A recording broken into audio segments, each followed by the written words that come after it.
belajar dengan gembira bersama Cikgu Yasmin.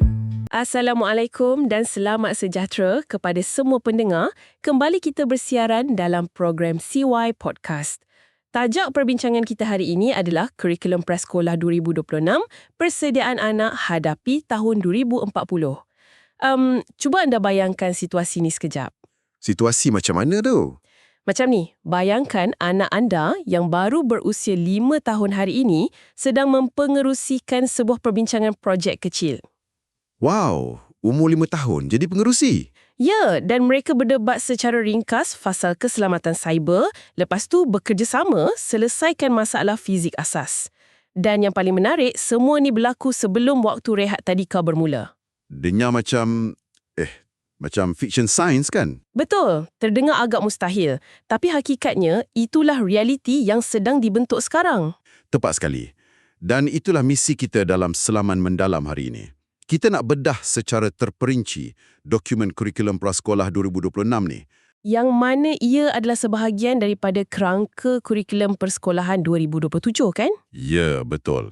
Dan kalau anda tengok dokumen setebal puluhan muka surat ni, dia bukan sekadar silibus tadika biasa yang senaraikan lagu kanak-kanak. Atau teknik mewarna di dalam garisan tu je. Ya.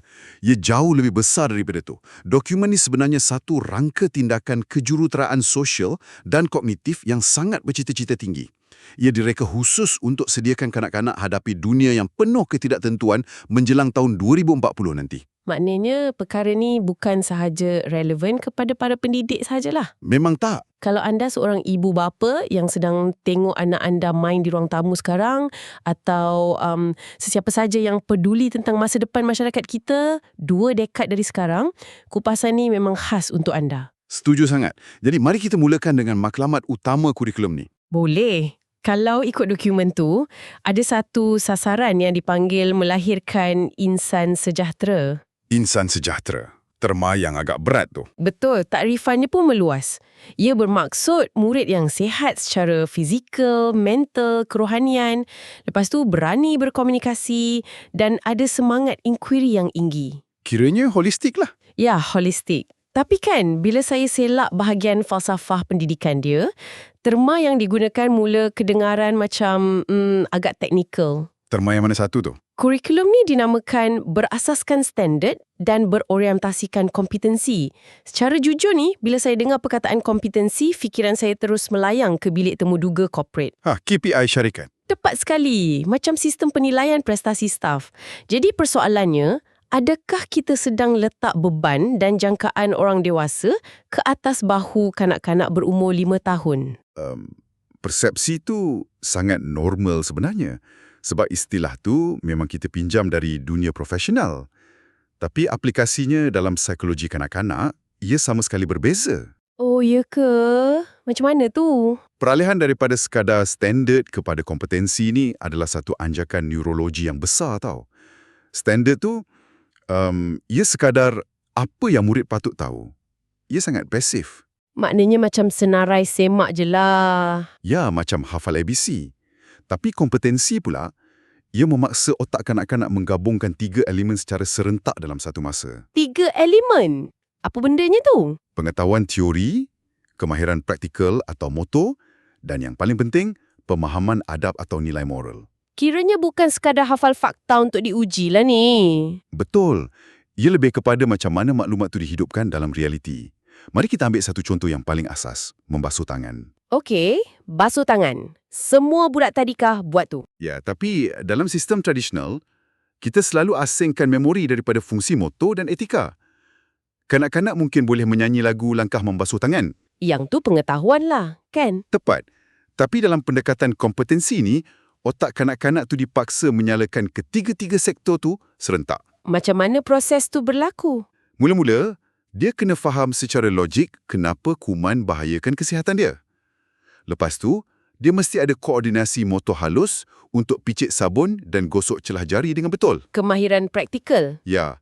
Dan elemen ketiga ni, yang paling kritikal, dia wajib tutup paip air tu secara automatik masa dia tengah gosok tangan sebab dia ada kesedaran untuk tak membazir. Oh, wow. Gabungan adab dalam perbuatan harian. Betul.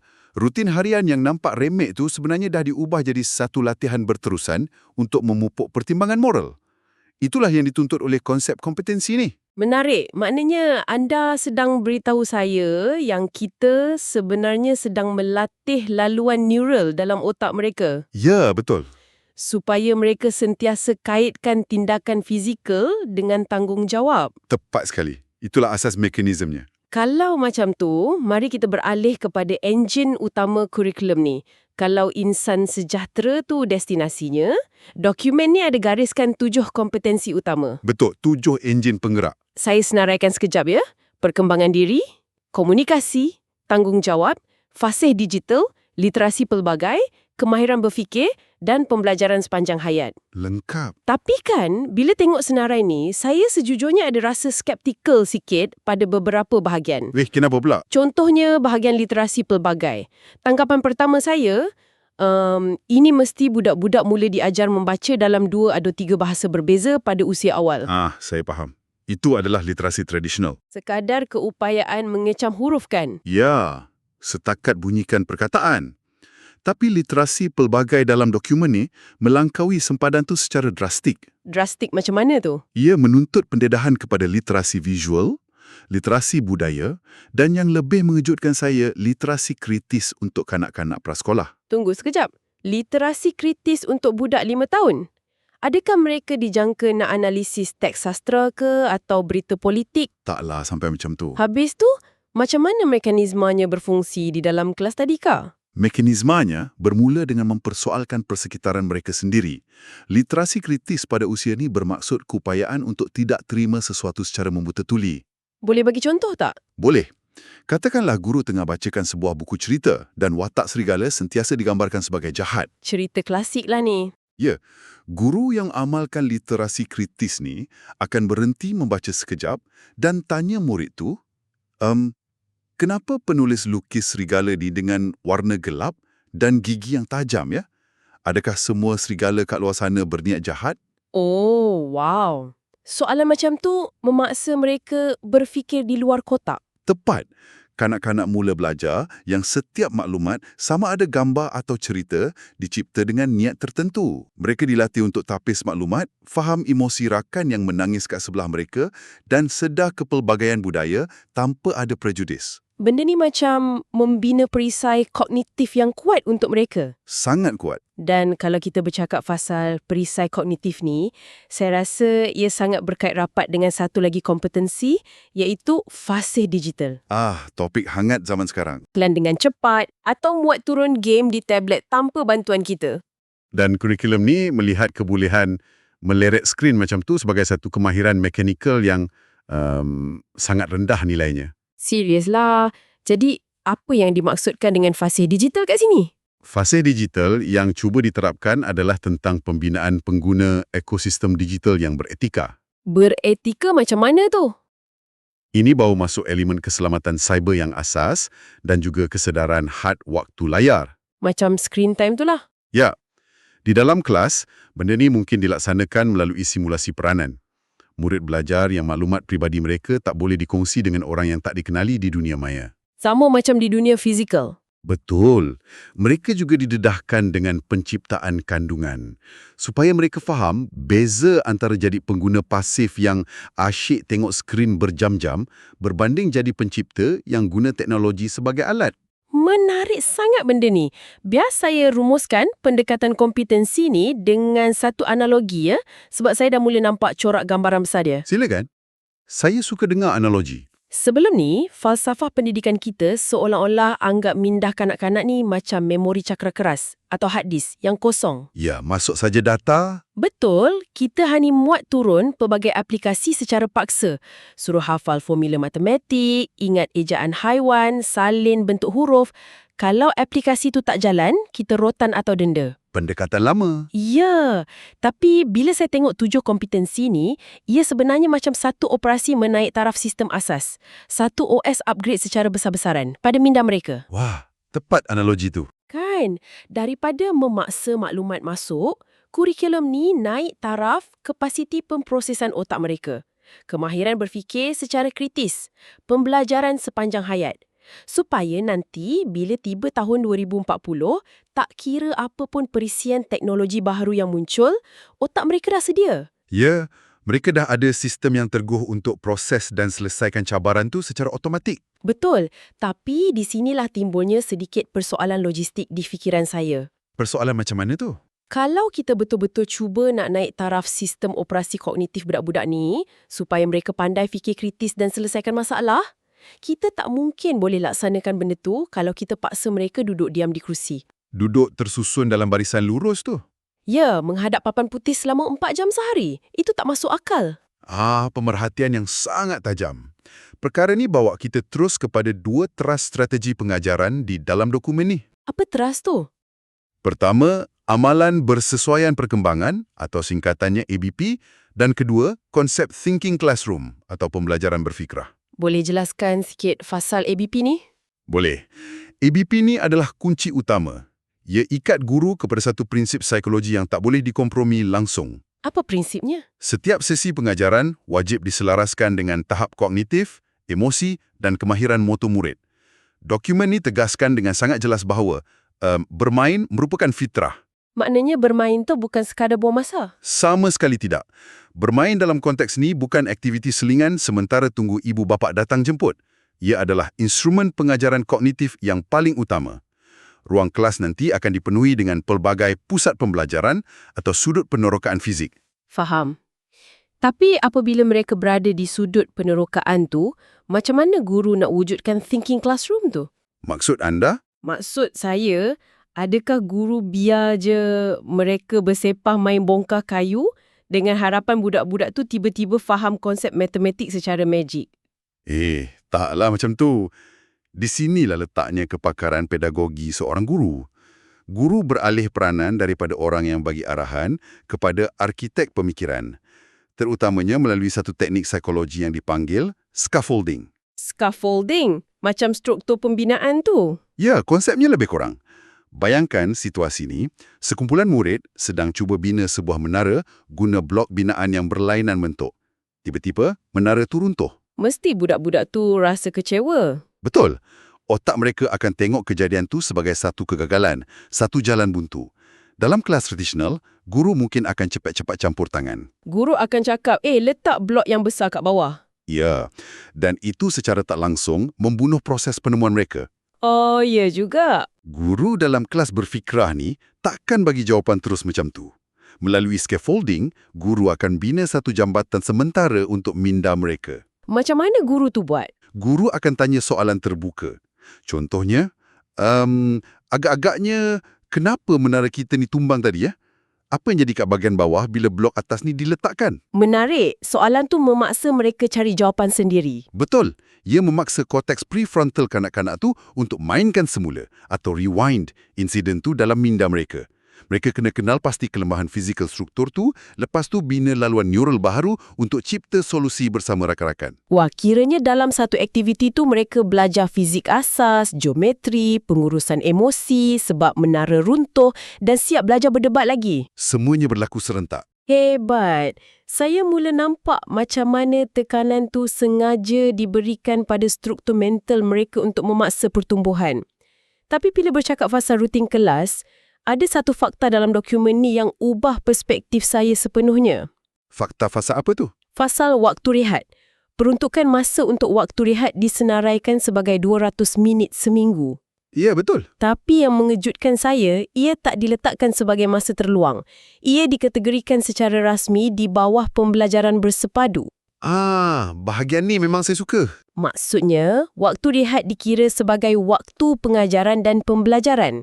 Atau PDP yang sah, kan? Betul. Pelaksanaan waktu rehat sebagai PDP ni adalah satu revolusi yang besar dalam pembentukan karakter. Kenapa anda cakap macam tu? Sebab waktu rehat bukan lagi detik kebebasan mutlak di mana guru boleh duduk, minum teh sambil tengok budak-budak berlari tanpa arah.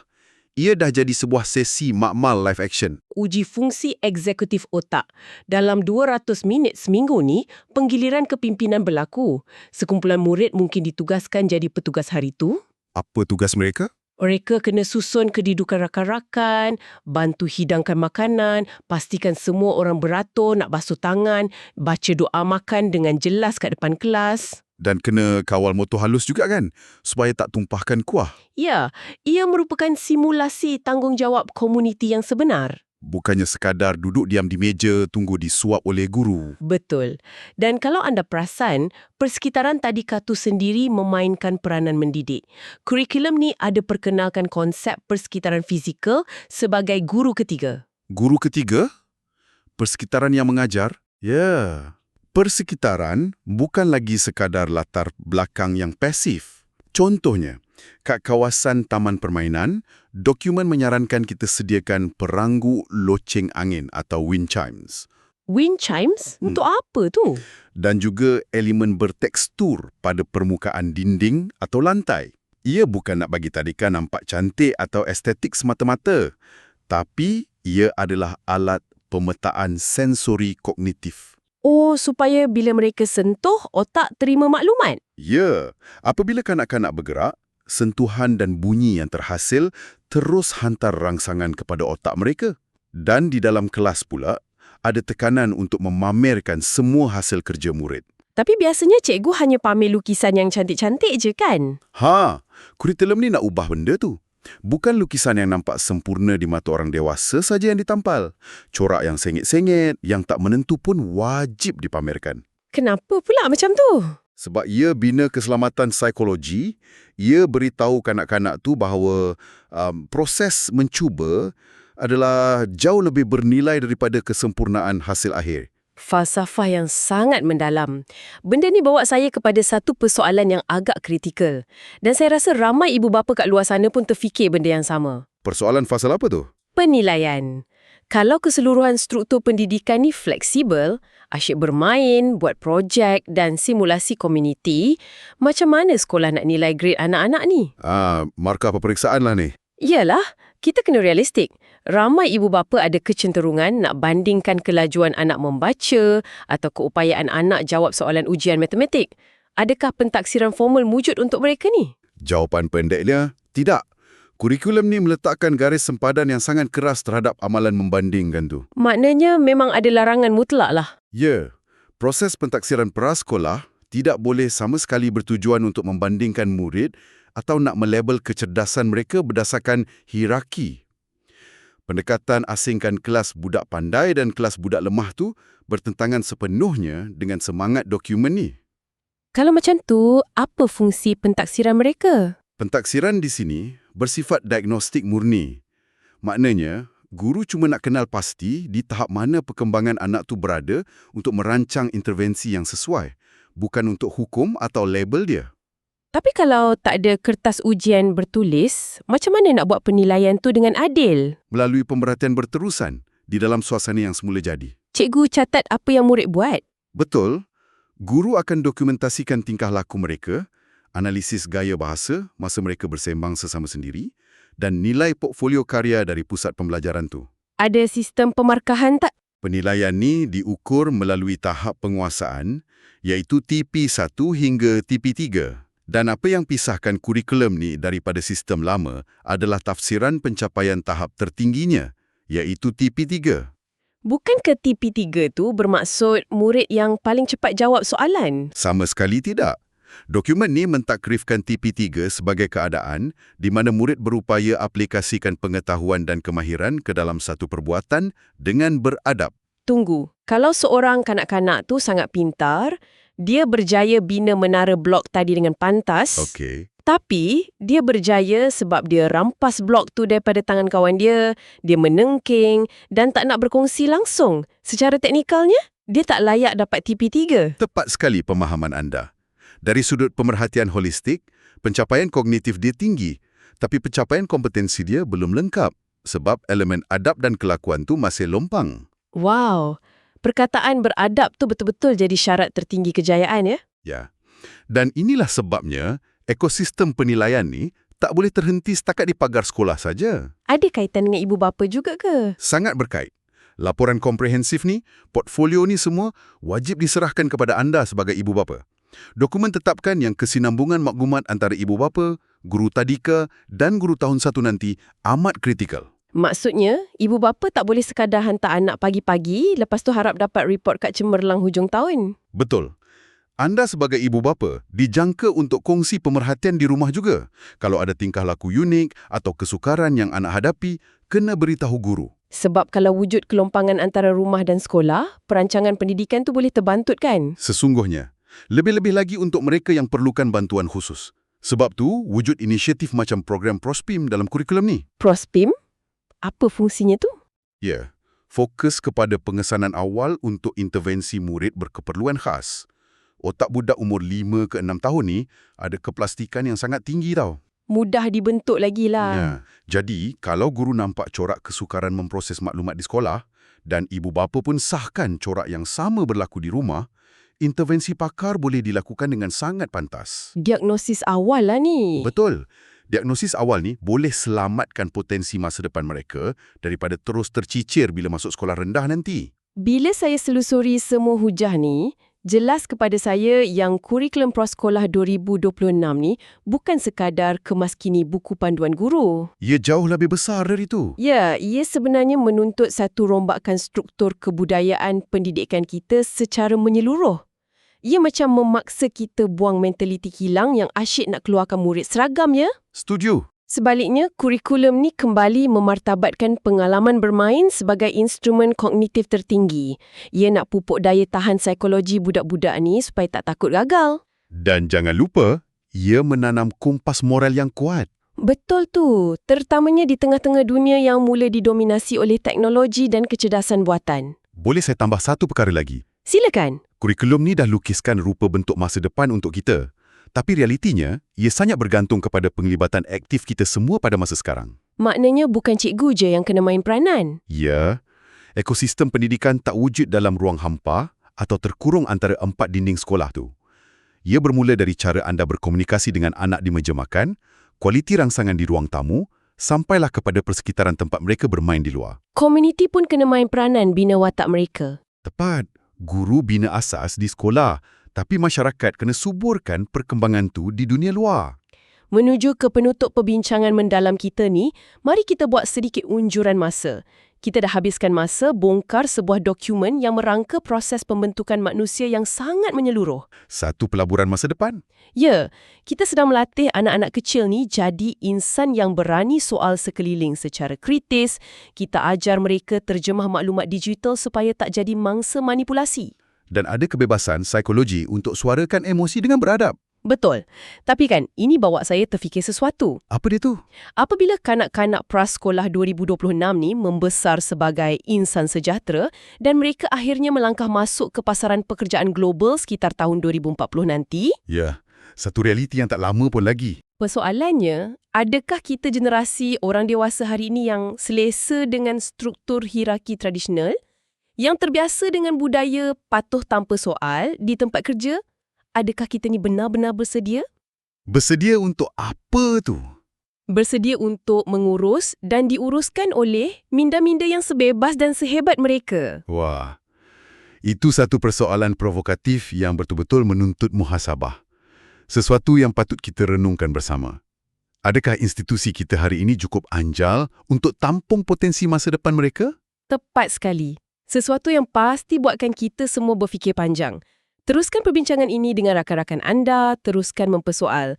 Dan terima kasih kerana bersama kami membongkar topik penting ini. Kita berjumpa lagi di Selaman Mendalam seterusnya.